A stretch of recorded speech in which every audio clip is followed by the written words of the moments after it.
Hey everyone! Last time we were here, we were talking about Donkey Kong, a sequel that heavily expanded on the original game. Today, we'll be doing the same, though this time, the original game was from the Game Boy.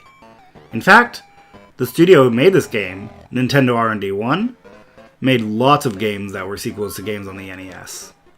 And we have actually already played one, Super Mario Land.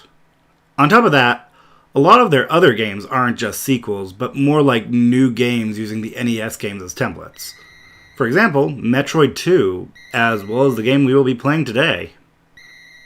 I'm Enes, and today I'll be doing a quick thought on Balloon Kid. But before we get into Balloon Kid, I actually want to talk about the history of the game, because looking it up, there was actually a lot that surprised me. Like I mentioned before, this game is a sequel to an NES game called Balloon Fight, and it was a game developed by the late Satoru Iwata, which I actually did not know that before coming into this. In fact, this entire section will be fun facts I learned researching Balloon Kid. Anyways, Balloon Fight basically has you facing off against a bunch of enemies, and the goal is to pop the balloons of the other enemies, and drop them into the water down below, all while avoiding them doing the same to you.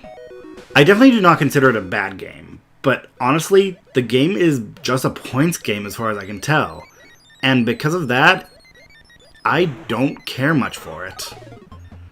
It actually does have a secondary mode though, apart from Player 2 of course. The secondary mode is called Balloon Trip, and it's actually much more down my alley. True, it's still a point sink, but because you are constantly moving left to avoid the shocks, the mode feels like there is actual progress being made. Anyway, we eventually get to Balloon Kid being released, and I want to talk about something really weird I noticed about this. According to my research, the game was released in America in 1990, and in Europe in 1991.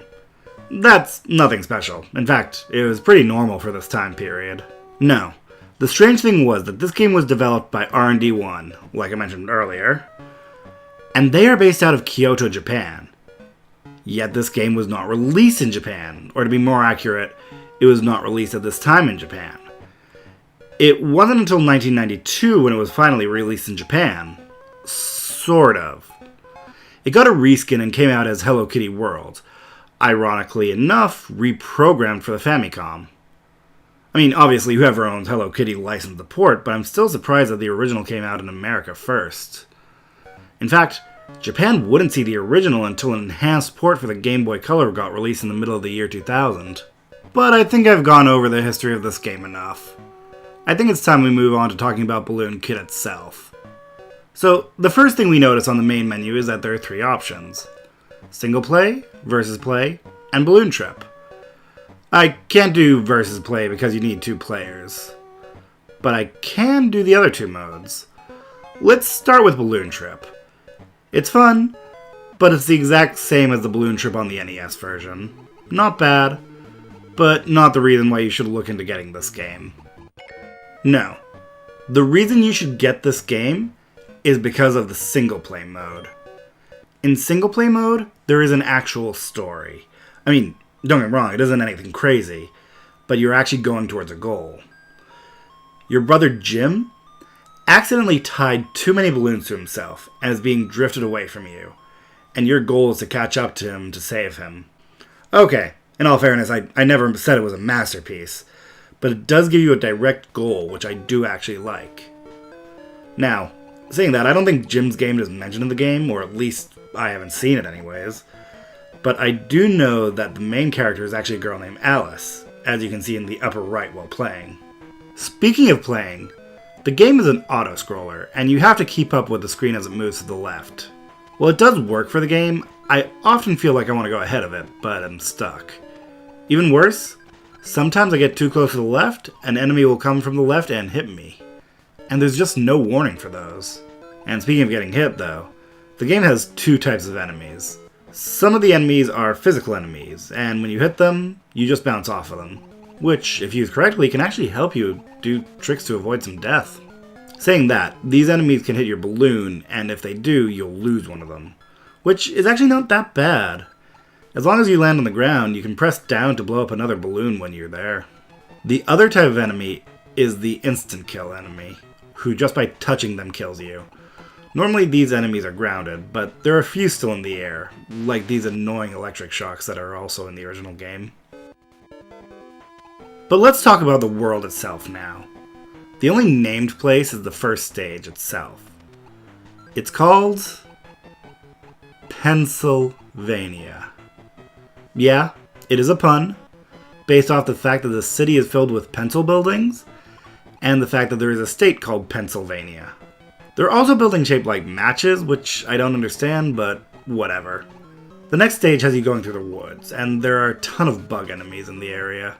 At the end of the second stage, though, you actually face off against a boss, the Wolfman, who is fairly simple. Just drop from balloons well over his head 3 times and he's done. Anyways, the third stage is an archipelago, with many small islands on it, but tons of water as well. The end of the stage has you acting like Link from Ocarina and going into the belly of a whale, which is where stage 4 takes place. And this stage also has a boss fight as well. The whale's oxymoronic lunch, a giant shrimp. The boss is a bit harder than the last one. Your options are either drop on him and catch the balloons on the rebound, or drop on him and land on the platforms on either side. If you fail to do either, well, you'll be sleeping with the fishes. Saying that, it isn't overly hard to do one of the first 2 options. I would say it's more unlucky to fail than it would be lucky to succeed. Now, stage 5 is more of an ocean, and it has some storms which will actually bring you down. And even lightning, which, if it hits you, it's a one-hit KO. Later on in the level, you actually have to deal with a bunch of static lightning bolts, which you have to navigate through. In fact, it was this area that got me a game over.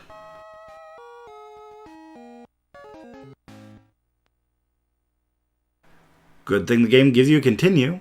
Not that it helped me much. I got another game over in the exact same area, and had to start all the way back from the beginning. And when I got back to where I was, I got my 3rd game over. Although this time I was able to use a continue again. My 4th time through the stage, I finally made it to the end, getting through stage 6, which is an Arctic world.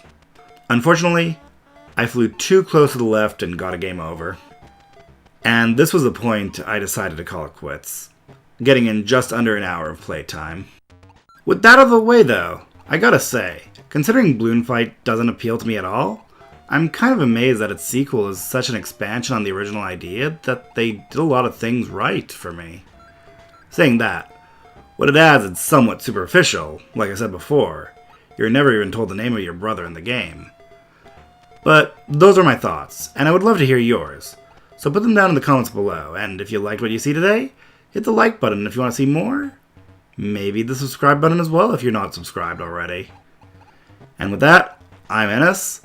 This was a quick thought on Balloon Kid, and I didn't do a single 99 red balloon pun in this. Oh, great. Oh well, until next time, game on.